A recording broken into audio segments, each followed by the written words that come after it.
Welcome to Inside the Honors College, where we believe that wisdom and virtue is found when we learn together. Join us as we take an inside look at a community dedicated to educating the next generation of disciples and scholars. I'm your co-host, Taina Estevez. And I'm Ellie, Overman. And for this podcast, we're talking to a really awesome girl named Kylea. She had a lot of really cool things to say. One of my favorite bits was actually at the beginning when she kind of got herself called out on not having any routine in this time of quarantine. I don't know, that just really resonated with me and my own not having a routine during all of this time. Totally. She's the coolest. She kind of talked about journaling and self-care and learning to rely on others and intentionally spending time outside, which I think is just also lovely and worth thinking about. So I really appreciated her for that. I completely agree. It's just lots of cool things. And on that note, let's just get right to it.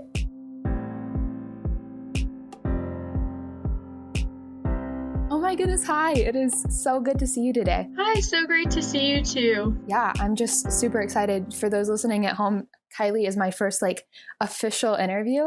And so I'm just super excited to get to hear her story. So we'll hop right into it. Kylea, your icebreaker question for today is, what has been your favorite routine or ritual recently and why?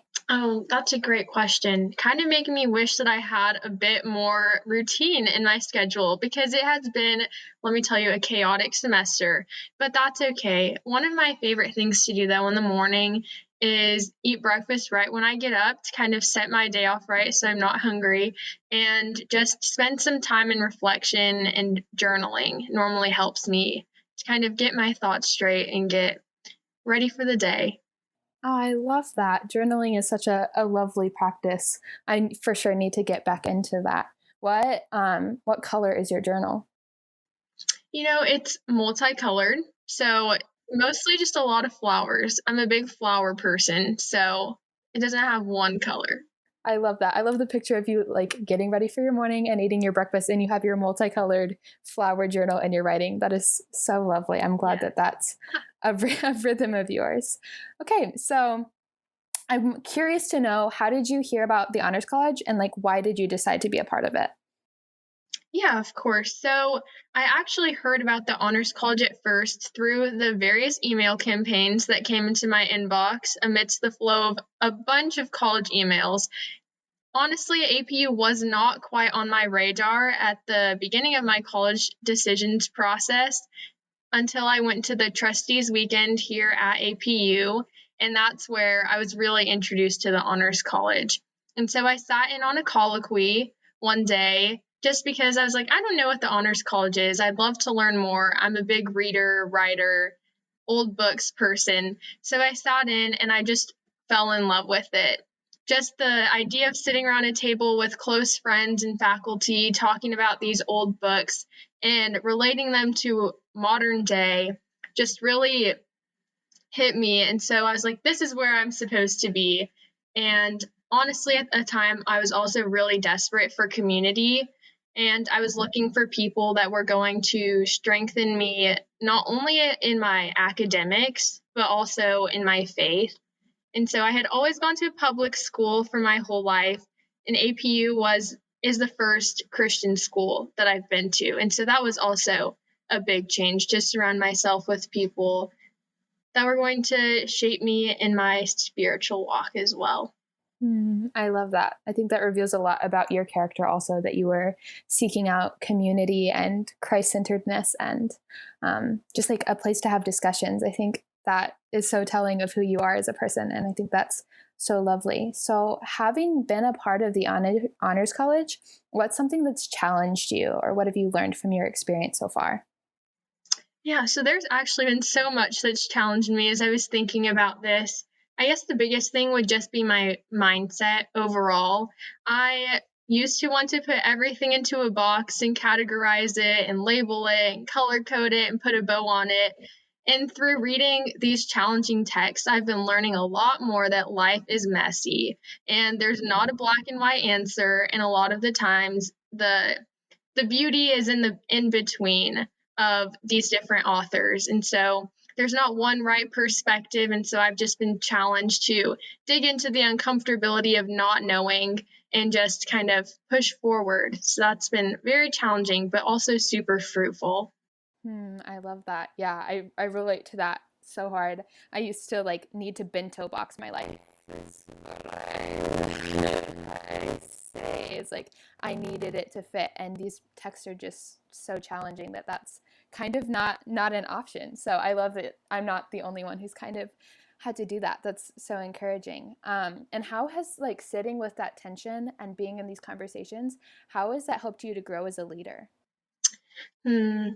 As a leader, I guess it's opened me up to a variety of perspectives and challenged me to think that there is not one right way. I used to think that there was only one path to take and that was the right one. And while there is, I'm also learning that like Christ is that path. And so if I'm following in his footsteps, then I'm always going to be headed in the right direction. And so definitely sometimes I take a step off or I fall down. And so I'm just learning to kind of get back up and as a leader, just keep my eyes fixed ahead instead of constantly looking at myself or looking at the people around me, sort of thing. That's helped me as a leader. I love that. That is just so wise. I'm so, yeah, impressed by that Christ-centeredness that kind of even goes back to what you were saying earlier about what you were looking for in the college experience. You embody that as a leader. And that is just so cool.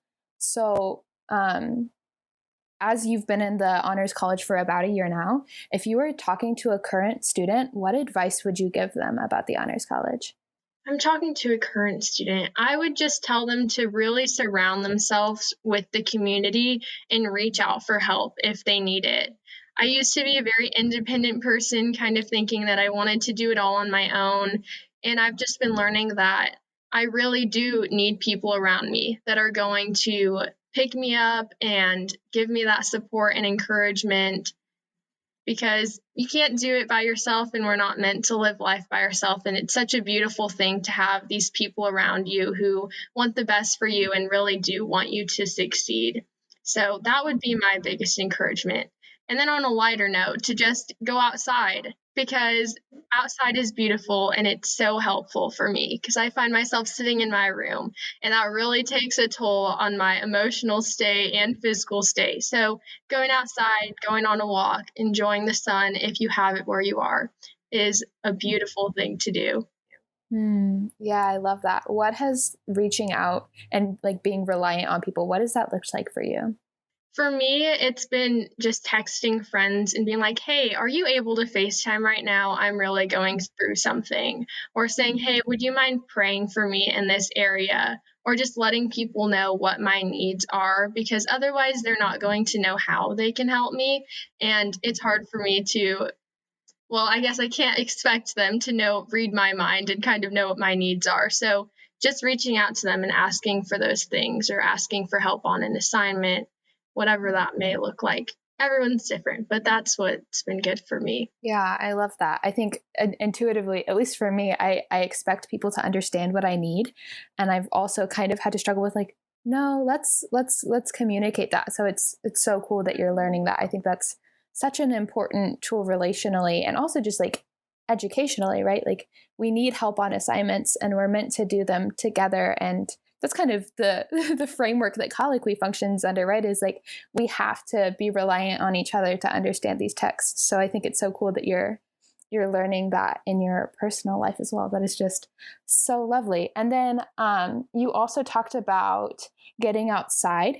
Do you think that I guess how has that impacted you? Like getting outside, getting some sunshine, like what does that do you set boundaries and say like, okay, no, I'm not going to think about Play-Doh anymore once you're outside? Or do you kind of continue that contemplation, I guess? Yeah, so most of the time I'll take my dog on a walk and just kind of go to the park by my house and either listen to worship music or just try and sit still away from my thoughts and just kind of push them out and just sit in the quietness and walk in the quietness. I think by like being active, it does help me to kind of clear my mind because Play-Doh can take up a lot of mental space and you can go down a lot of rabbit holes and a lot of different trails of thought. So just kind of putting that aside and just being present on my walk has really helped me. So I try not to think too much about honor stuff, but sometimes I do need that to kind of figure out XCOM topics. Right. No, I love that. I think you can only think and reflect on honors text as well as you've rested. And so I think it's so cool that you kind of have created that space for yourself. Well, I just want to thank you for sharing your story and for giving such just like wise advice about well-being and taking care of yourself while you're kind of in the midst of thinking through things. I'm just so excited for everyone to get to kind of hear from you and from your wisdom. Thank you. That's so sweet. Definitely not wisdom that I've completely learned myself. Definitely advice that I've gotten from other people that I'm working on putting into practice as well. So it's a journey. Definitely a journey. Yeah, I'm excited to see where you go. Well, thank you.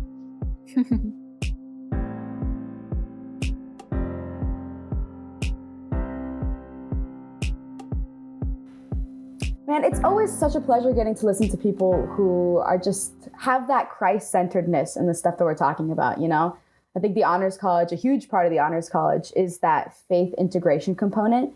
And man, I think Kylea did really well at incorporating it naturally, you know, making sure that we're finding the light in all of the stuff that we're reading. She had a really good bit about looking at the good things in the middle of these texts, you know, and that at the end of the day, Christ is that right path, you know, so you don't have to find that struggle to incorporate him in everything that we're doing, you know, making sure that we're squeezing every ounce of it out of these, you know, quote, potentially like problematic texts or authors, you know, like at the end of the day, Christ is the thing that you're focusing on. And there's always going to be that light that we can find. So I thought Kylea did really well at making sure that that was highlighted because it's one of my favorite parts of the stuff that we're reading, you know?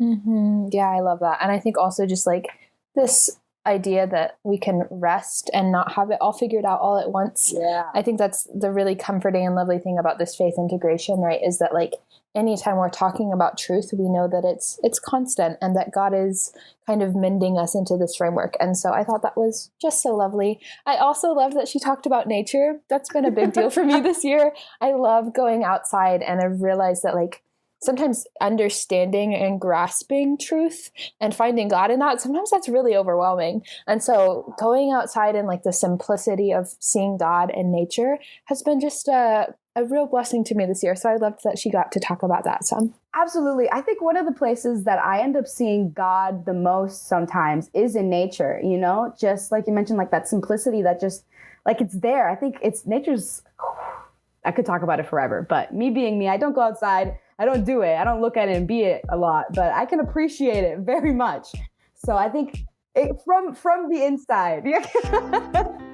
Exactly. You won't find me in the trees, but you can see me talking about looking at them and appreciating the trees for sure. I am the opposite of the Lorax. But on that note, I think this was really nice. Like we said, you know, you find Christ in the simple things. You don't have to force it, especially in honors, in nature, wherever you're looking for, you can find that light, you know? So everyone, thanks for taking an inside look at a community dedicated to educating the next generation of disciples and scholars. See you next time on Inside the Honors College.